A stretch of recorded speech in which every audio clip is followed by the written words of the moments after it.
Hello everyone and welcome to game 2 in the series. It is going to be Hyper KoTH versus the same red Protoss player that we saw in the previous matchup. Looking forward to this game already. Red Protoss player spawning here at the 2 or 3 o'clock position. This will be a full cross spawn against a blue Terran player here at the, or I believe 8 o'clock position. Yes, I can tell time. 8 o'clock position. Red versus blue, Terran versus Protoss. Now, Terran versus Protoss on Antigua Shipyard has a number of interesting strategies. Because of this high ground ledge that both players are close to, I've seen a lot of different strategies where proxy factories can be lifted off from the main base and landed, or proxy Stargate or Void Race can be placed here for some very early pressure. Both strategies are very viable. We'll see what will come of this in just a moment, as both players right now just focusing on their economies instead, and we'll see how this game unfolds and what the strategy will be. Now, the Terran player should be building up a barracks off over here momentarily, and then perhaps be going for a 13 gas.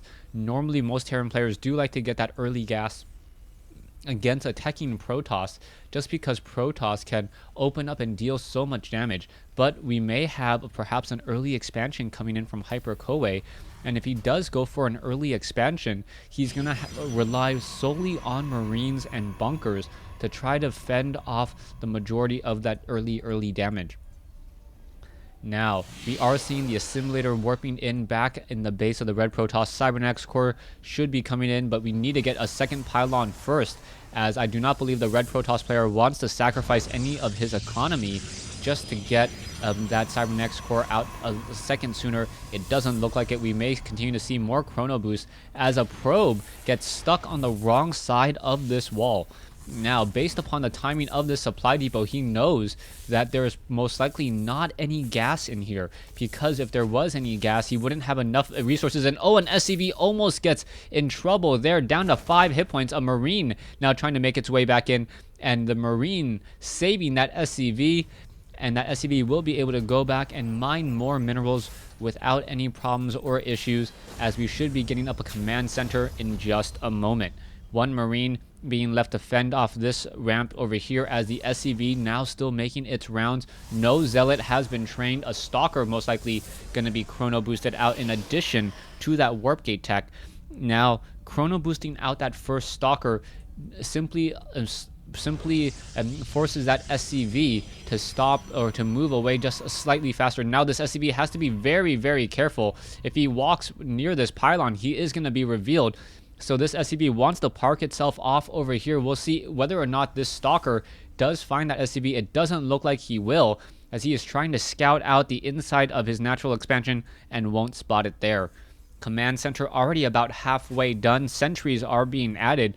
So it looks like the red Protoss player wants the sentry expand behind this. We'll quickly get up to 400 minerals, as sentries hardly cost any minerals and cost a fair amount of gas, as the SCV now gonna make its way down the ramp and perhaps spot the Nexus. And a beautiful play by Hyper KoTH doing that mind game, and he saw exactly what he needed to see. Even though this SCV will get taken out, that is some very critical information.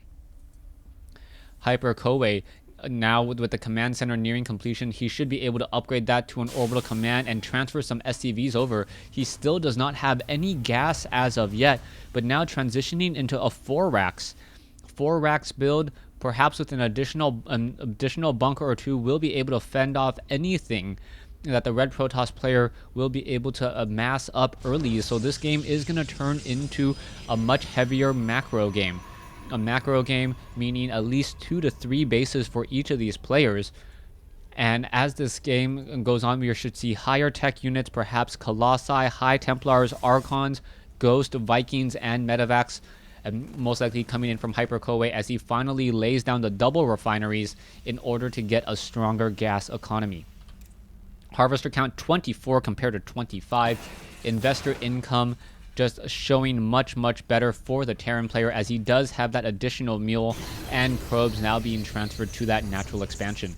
We'll see when Hyper KoTH does place down these 2 additional Vespene geysers, as he will need them 4 Vikings, Medivacs, and Ghosts. That is very important to get that, as he now adds on some tech labs for most likely combat shield or stim and concussive shell, as he wants to be able to fend off anything that the sentries and these gateway units will be able to mass up.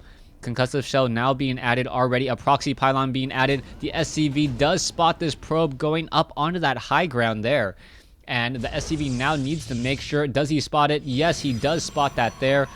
And now the Marines are going to make their way over, and I believe, oh, the Stalker, is he going to be able to run? Yes, able to run back home, as this SCV just simply going to sit here.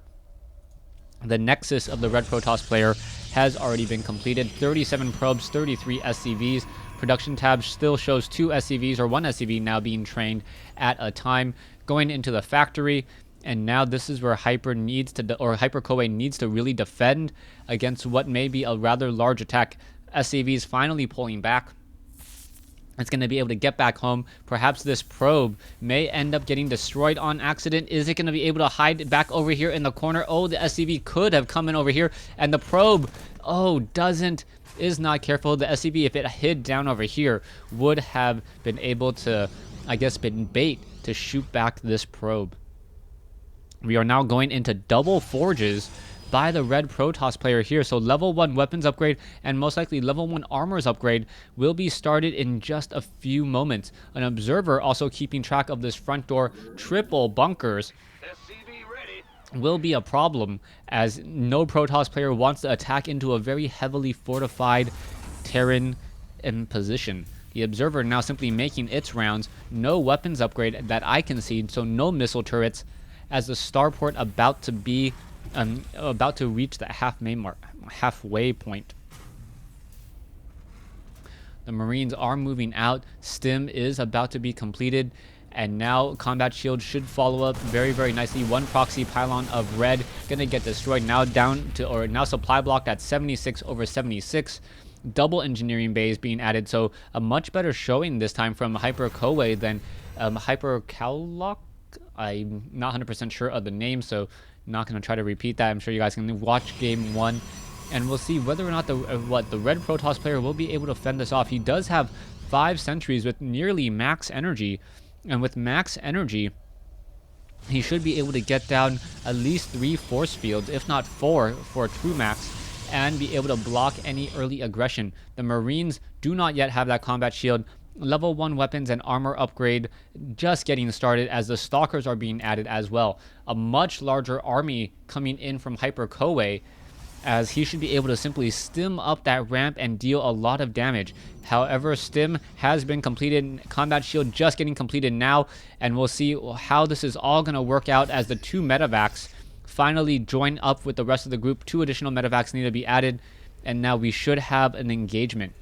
There is a proxy pylon down over here. This 1 probe will be scouted out. This factory now simply flying off to the north. Harvester count 53 to 51. A larger army in favor of Terran right now, as he's still pumping out more and more units off of 4 barracks, 1 reactor, and 3 tech labs.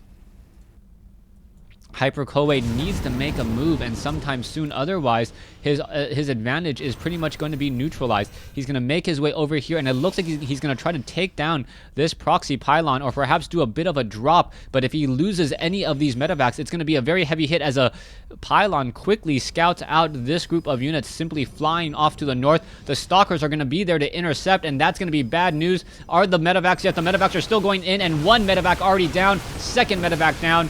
And wow, things are quickly going to unravel for Hyper KoTH, as Hyper KoTH losing all of his Medivacs, losing about 1,000 resources of units well before they did any damage at all. So there you go, 2750 versus 1,000, and now a lot of zealots on the front door. The Marines and the Marauders perhaps could have dealt a better blow if they had paid more attention to the map. Hyper KoTH losing a lot of units very needlessly, and that is going to hurt, as now the Protoss knows that he can establish up a 3rd base and continue to ride his economic advantage, knowing that if any attack coming in from the Terran player is going to be much, much weaker, since he did not have his entire army together.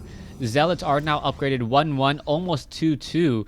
Meanwhile, we are going into a Mobius reactor and going into double... Actually, I thought I saw a second Ghost Academy, but it was just destroyed there. As we now see a factory floating overhead and spots this third Nexus. Cannot be happy about this. That help Hyper KoTH already upgrading to an orbital command here. Needs to lift off and land it here in just a moment, as he will be able to establish his third base right around the same time his opponent does. 3,600 minerals versus 3,450, but the gas telling a very different story, especially as those High Templars do have Psystorm. Level 3 weapons upgrade now finally being added. The Zealots do have Charge, the Stalkers do have Blink, and with that, they should be able to simply move forward and take down a lot of units.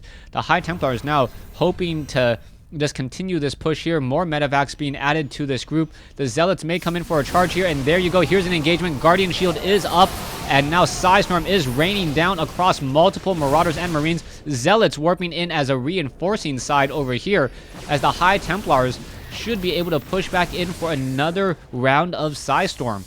Most likely 2 Psystorms, perhaps even 3 Psystorms between the 3 of these High Templars if the battle does get pushed back long enough, as now a Guardian Shield really helping out this engagement here. High Templars, are they going to be going for Psystorm is a key question. One bunker down, another bunker down, as we are getting some feedback onto the medevacs as well, and now Archons being merged in the battlefield. That High Templar could feed back another medevac. It doesn't look like it will be doing so. The Ghost finishing it off there, as the Archons, Zealots, and Sentries are forced to retreat. SCVs were pulled off the mineral line, 58 compared to 62. This orbital command still needs to call in more mules, as it looks like the red Protoss player really bit off more than he could chew in that engagement. Not that great of an engagement for the red Protoss, but he is still slightly ahead at this stage in the game. Zealots about to be 3-3 upgraded. Archons currently 2-2 upgraded, soon will be 3-3 as well, as we see this one proxy pylon still warping in plenty of units and reinforcements.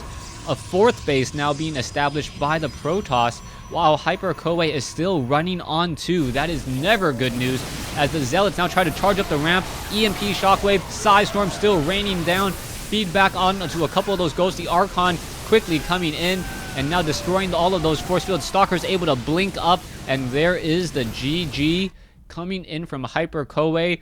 The red Protoss player able to make it 2 in a row, and now giving his team or himself a nice advantage in what I believe to be a clan war King of the Hill. But then again, I have been wrong in the past, as I don't read Korean, and even if I could read Korean, I don't speak it, so I wouldn't know the words I'm saying. Thanks for watching. Thanks for listening. Hope you guys enjoyed Game 2 in this series.